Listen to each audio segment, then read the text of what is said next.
guys, what's up and welcome back to my channel. So today we're going to be talking about another disgusting ass criminal that makes me angry, upset, disappointed, a variety of negative feelings. But then again, what is this channel if it's not a variety of negative feelings? So there are two articles. There's one that kind of gives you the rundown and there's another that gives you more information. So we're going to start with the broader one just so we're all on the same page here.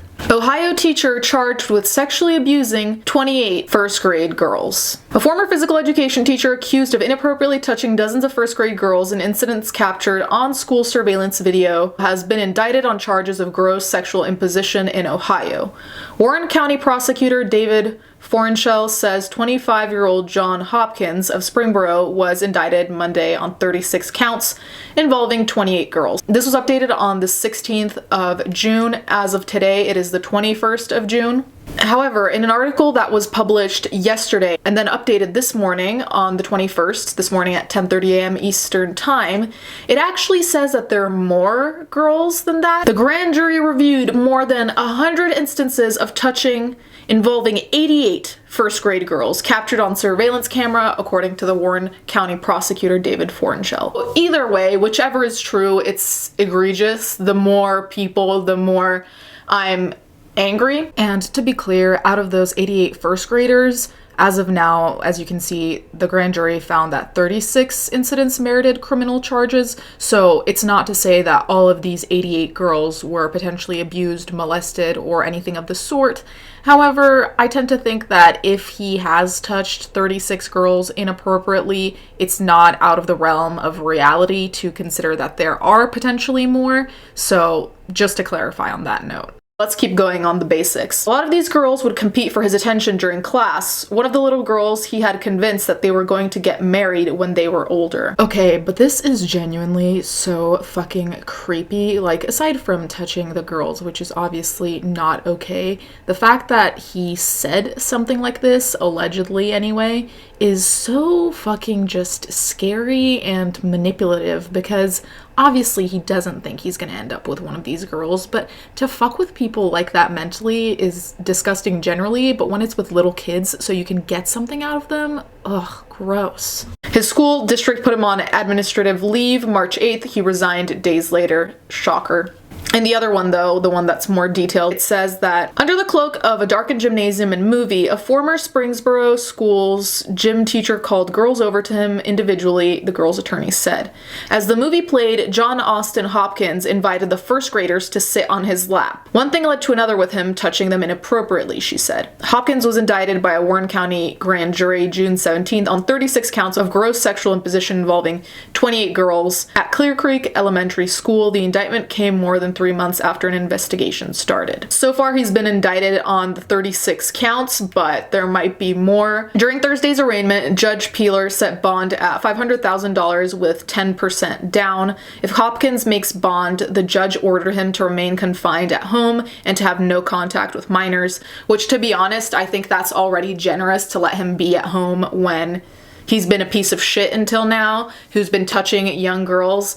I think that is more than generous already to let him just be at home. And then it says, ahead of setting bond, Peeler recognized that Hopkins has a clear record and is a longtime member of the community. However, he expressed concern about community safety. This is the thing. I genuinely understand why people are sometimes a little bit more trusting with people who have a clean record. But in situations like this, the fact that he has a clean record doesn't really mean anything here because the crimes he committed are so egregious that it's like, if he were at the supermarket and he stole a pen, okay, if you don't have any crimes before that, no one really gives a shit, like it's just a pen. But here it's like, even if he had a clear record before, I don't give a shit. He still did what he did. You know what I mean? So I don't even know why the clean record is being counted into this, because for me, even if you didn't do anything legally that's been noted, who knows what you've been doing anyway. We have proof that you did this, so your clean record means jack shit, but that's just my opinion. Given the nature of the charges involving 6 and 7-year-olds, that's overwhelmingly concerning, Peeler said. In any community, even people like me who don't have children, I would not want a person like that walking around, especially if it's in a community that has a lot of elementary schools.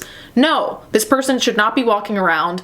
They should be behind bars, first of all, but if they are out, they better be confined in their own household because they're dangerous. Hopkins' attorneys, father and son, said they thought the bond was high and had argued for house monitoring and and confinement. They said their client entered a not guilty plea. He denies everything and has done nothing improper, they said after the arraignment. Their next task will be to review the surveillance footage, they said. I'm not a lawyer, but pleading not guilty when there's footage to prove you are? Doesn't that make you look even worse though? I don't know, maybe it's a legal thing I don't understand. Wallace, who represents some of the 88 girls, said that much of the inappropriate touching occurred during movies in gym class and at other times. The gym door had a bell on it that would signal if someone entered, she said. I don't know what the rule is with schools. I never had a school where there was a bell on a door signaling someone coming in. If that's a regular thing, fine. Like if schools do that now, cool.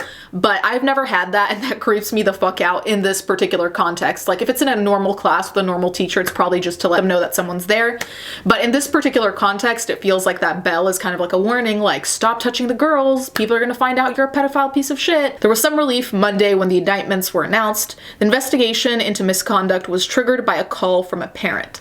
That parent, Wallace said, greeted their first grader from school and asked her how her day was. The child said it was great. Yikes. This is gonna really hurt to read, I have a feeling. And that's what I hate a lot about these cases, is that children are, by definition, innocent, and so it really fucks me up when they really like a teacher and they think that this teacher is acting completely normal towards them, and then something like this happens and it's just kind of like they were really thinking that they had a great bond with this teacher, and in reality it's disgusting and dirty from the teacher's side. And that's, I think, what dismays me the most, because this child really thinks it's normal and it's great and they have this great relationship, and in reality it's a piece of shit doing this to them. That's something that must be really hard to recover from. The child said it was great. I finally got to sit on Mr. Hopkins' lap, Wallace said was the response. That set off alarms and the parent asked additional questions, she said. The parent called in the school the next morning, March 7th, and left a voicemail for the principal. Later that day, after not receiving a return call, the parent sent an email. The principal responded by nearly 6 p.m. to the email. Wallace questioned the district's decision to hire Hopkins. He was hired, she said, because he's from a family of educators. His mother is a longtime employee of the Springboro district, she said. So Hopkins was then placed on leave, as we already discussed, and it gives a little bit more information about Hopkins, and it says that Hopkins was a first-year gym teacher in the Springboro School District. He taught first graders at Clear Creek Elementary School and sixth graders at Springboro Intermediate School, both in the Springboro School District. The year prior, he worked for the district as a substitute teacher. So the fact that he's been working as a teacher for, it seems like, a while in different places makes me feel uncomfortable, because what we know now because one of the kids said something and the parents looked into it, and then they looked into the footage, so that now we know what we know. But at the same time, I'm just wondering how much there is that we don't know, how much there is that is completely hidden, if there's a room that doesn't have video cameras, if there are people who are scared to speak up, if there are children who don't understand they need to speak up. That's also what concerns me. I just rarely feel like these things are a one-off. How many times do we really see someone have a one-off in this kind of behavior unless they get caught and put behind bars where they actually can't do anything? Most of the time I feel like they just keep going until they're caught, and before they're caught, I don't feel like you go from 0 to touching children in your classroom. I tend to feel like there's probably something before, something intermediate that might not be exactly what you did, but something warming you up to get to where you're going. Kind of the same thing with serial killers killing small animals before they move on to humans. This topic made me consider whether having cameras in every single classroom would be a good idea. I never had cameras in my schools, that I can recall. I do think it would be a helpful addition. Aside from catching pedophiles, it would also document behavior of students and teachers, which could be helpful even in more benign cases such as making inappropriate comments. So I actually just found a post that was posted 13 minutes ago from Cincinnati.com, and it says, former Springboro gym teacher accused of inappropriately touching 28 girls post bond. So it says, John Austin Hopkins is no longer listed as an inmate in the Warren County Jail. A $50,000 payment, the amount required for bond in the case, is listed as being received in online court records. So much of this article repeats what I just read in the recent article, but all that we know at this point today is that he is essentially released, so he's going to be confined at home, which, like I said, I think is already too generous. I would keep him inside until we know what the deal is, especially since we have recordings. It just seems shady. Anyways, guys, let me know what you think in the comment section down below. Let me know what you think, if you think he should be able to go home or if he should be kept as an inmate, considering that there is video proof of him being inappropriate with a lot of these young girls. Thank you guys so much for watching. Thank you to my patrons as always, and I'll catch you guys next time.